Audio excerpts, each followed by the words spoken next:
Bonjour à toi, bienvenue dans cette vidéo. Je suis Nadège Gounou. Si tu me découvres pour la première fois, je te parle d'entrepreneuriat, je te parle de développement personnel et je te parle de business en ligne parce que je suis convaincue que ce sont les leviers qui vont permettre aux jeunes Africains d'atteindre rapidement et durablement la liberté financière.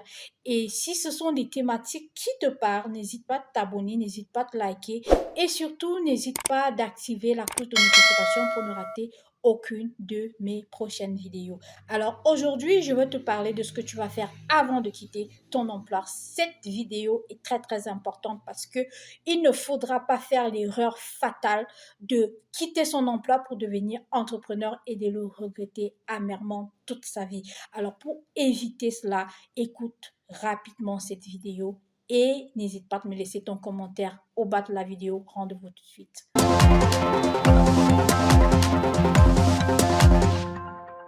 Bonsoir, bienvenue dans cette vidéo. Alors aujourd'hui, je vais te donner les 10 étapes que tu vas suivre avant de quitter ton emploi. C'est très important de suivre chacune de ces étapes avant de quitter ton emploi. Je suis en train de parler précisément dans cette vidéo à toutes les personnes qui sont déjà des employés quelque part. Ça veut dire les personnes qui ont déjà un salaire quelque part, les personnes qui ont déjà un employeur quelque part. Alors, je suis en train de te donner les étapes que tu vas suivre avant de quitter ton emploi pour aller t'installer à ton propre compte en tant qu'entrepreneur. C'est très important de suivre les étapes que je vais te donner aujourd'hui parce que j'entends de plus en plus des personnes qui sont dans un discours où on dit tout le monde doit devenir entrepreneur, il faut virer son patron, ainsi de suite.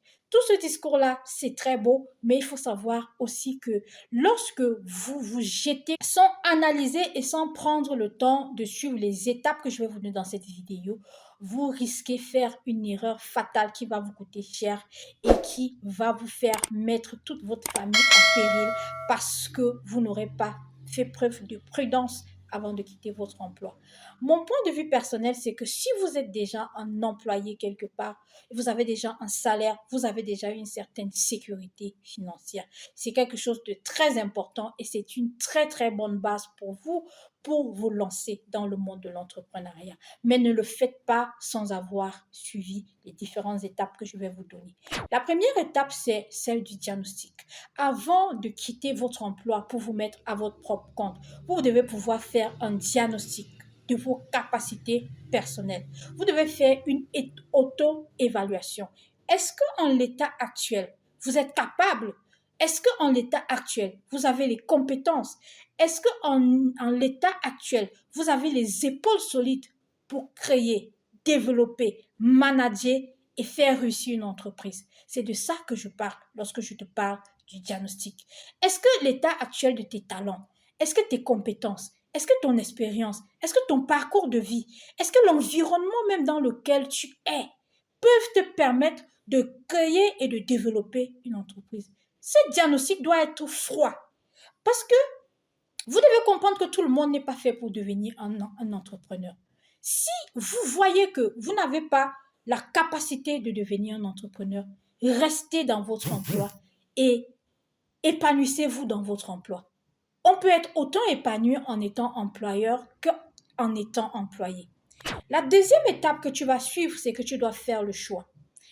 Si tu as vu dans le diagnostic que tu as eu à faire que tu as la capacité, tu as le potentiel pour créer, développer, faire réussir une entreprise, tu dois maintenant faire le choix.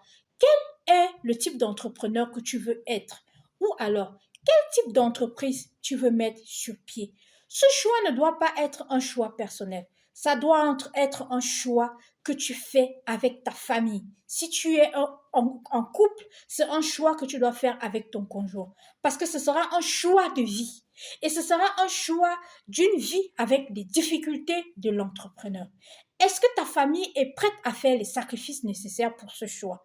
Est-ce que tu es prêt à te déplacer pour aller dans la zone géographique dans laquelle tu veux t'installer? Est-ce que tu es prêt à faire tout ce qu'il y aura comme les autres aléas liés à ce choix? Il faut en être conscient, totalement conscient avant de te lancer. Parce que je vois souvent les gens qui font l'erreur de quitter leur emploi avant de réfléchir sur le type d'entreprise ou le type d'entrepreneur qui veulent devenir. C'est un choix que vous devez faire en amont avec, si possible, les personnes que vous engagez dans cette aventure de vie, parce que ce sera les personnes qui vont vous soutenir pendant les zones de turbulence et dans les moments de difficulté que vit tout entrepreneur. La troisième étape, c'est que vous devez planifier tout à l'avance.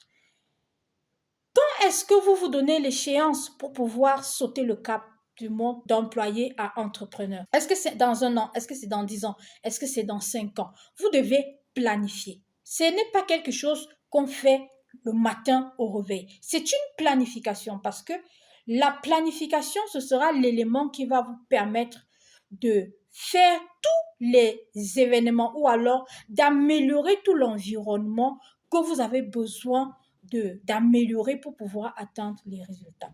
Ça veut dire que vous devez planifier absolument à partir de quand est-ce que vous allez vous lancer. Est-ce que c'est dans 5 ans? Alors, si c'est dans 5 ans, vous organisez étape par étape les choses que vous devez faire avant ces 5 ans.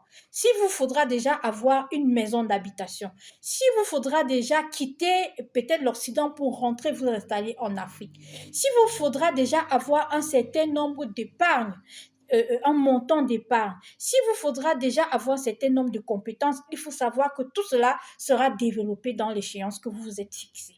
Maintenant, la quatrième étape, c'est que vous devez absolument vous développer. Lorsque vous avez fait un diagnostic froid, si le diagnostic a été très bien fait, vous allez vous rendre compte qu'il y a des domaines dans lesquels vous devez renforcer vos capacités. Il y a des domaines dans lesquels vous avez besoin de vous former. Et donc, à partir de ce moment, vous devez déjà commencer à vous former. Formez-vous dans le domaine que vous avez choisi. S'il faut vous former dans le domaine de la vente, faites-le. S'il faut vous former dans le domaine du marketing digital pour mieux vendre vos services, vos produits, faites-le. S'il faut développer votre leadership, faites-le. Parce que si vous ne vous développez pas, tout cela va vous rattraper lorsque vous aurez mis sur pied votre entreprise. La cinquième étape que vous devez suivre, c'est que vous devez absolument transformer votre état d'esprit, votre mindset. Vous devez comprendre que le mindset d'un employé n'est pas le mindset d'un entrepreneur. Le travailleur est conditionné en mode salaire à la fin du mois, conditionné en mode sécurité, conditionné en mode garantie, conditionné en mode augmentation, ok? Conditionné en mode vendre son temps contre de l'argent. Ça, c'est un état d'esprit. C'est l'état d'esprit du travailleur.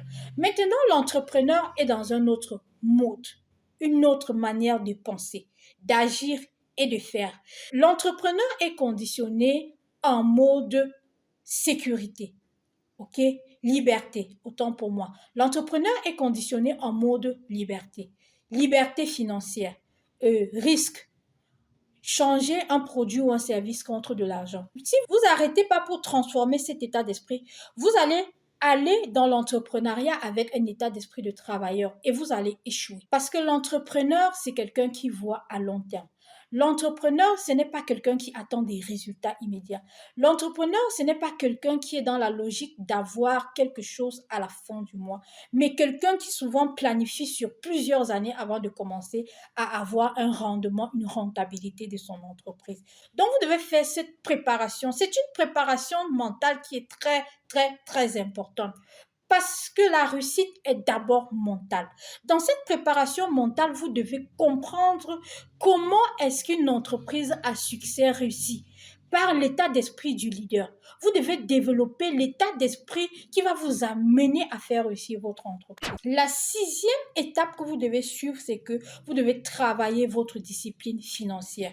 Lorsque vous êtes encore employé, travaillez votre discipline financière parce que lorsque vous êtes employé, vous devez savoir que c'est à partir de votre salaire que vous devez pouvoir générer de l'argent pour pouvoir créer votre entreprise, du moins les premières étapes de la création de votre entreprise. Vous devez comprendre que votre salaire, c'est une chance pour vous pour créer votre entreprise.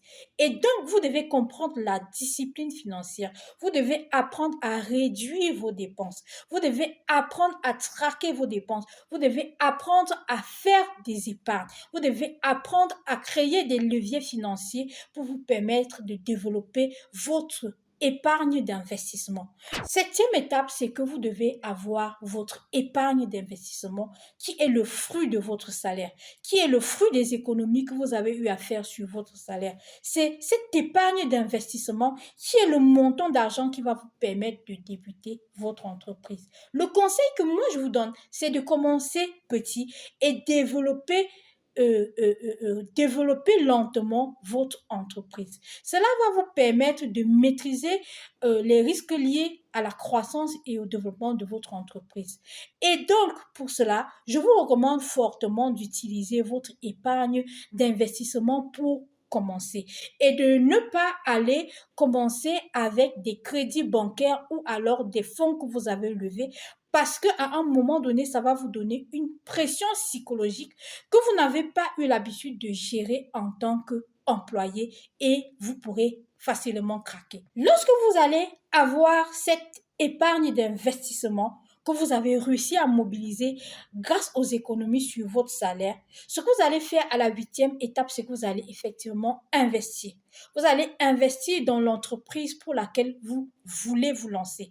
Mais vous allez continuer à manager entre votre poste d'employé et votre entreprise. Ça veut dire que vous allez travailler pour votre patron et lorsque vous avez le temps libre, vous allez travailler pour votre propre compte. C'est très, très important parce que même à cette étape, vous n'avez pas le droit de quitter votre emploi. Vous continuez à rester dans votre emploi, mais vous managez les deux. Cela va vous permettre de pouvoir en même temps être en train d'avoir de l'argent du salaire que vous pouvez réinvestir dans votre entreprise et développer votre entreprise en maîtrisant les risques liés à la croissance et au développement de votre entreprise. La neuvième étape, c'est que vous allez vous diversifier. Ok? Lorsque vous avez créé votre première entreprise, et que votre première entreprise commence à générer de l'argent, des revenus presque équivalents à votre salaire et même des revenus supérieurs à votre salaire, vous n'allez pas quitter votre emploi. Vous continuez en vous diversifiant, en créant une autre source de revenus en dehors de votre entreprise. Cette source de revenus nouvelle, ça peut être des revenus locatifs, ça peut être des investissements dans une entreprise prospère, ça peut être un investissement dans l'immobilier locatif. Vous faites de nouveaux investissements qui vont vous permettre d'avoir un équilibre financier suffisant. Et ce n'est que lorsque vous avez cet équilibre financier suffisant que vous commencez à vous constituer en dixième étape votre fonds de sécurité. Vous faites un fonds de sécurité qui équivaut au minimum à 6 mois de votre salaire mensuel. Et ce n'est qu'à partir de là que vous pouvez sauter le cap pour quitter votre emploi.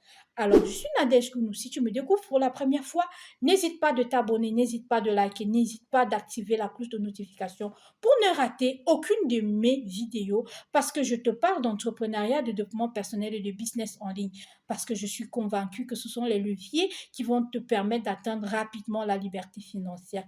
Alors, si tu es nouveau sur cette chaîne, je te souhaite la bienvenue et je te donne tout simplement rendez-vous dans ma prochaine vidéo.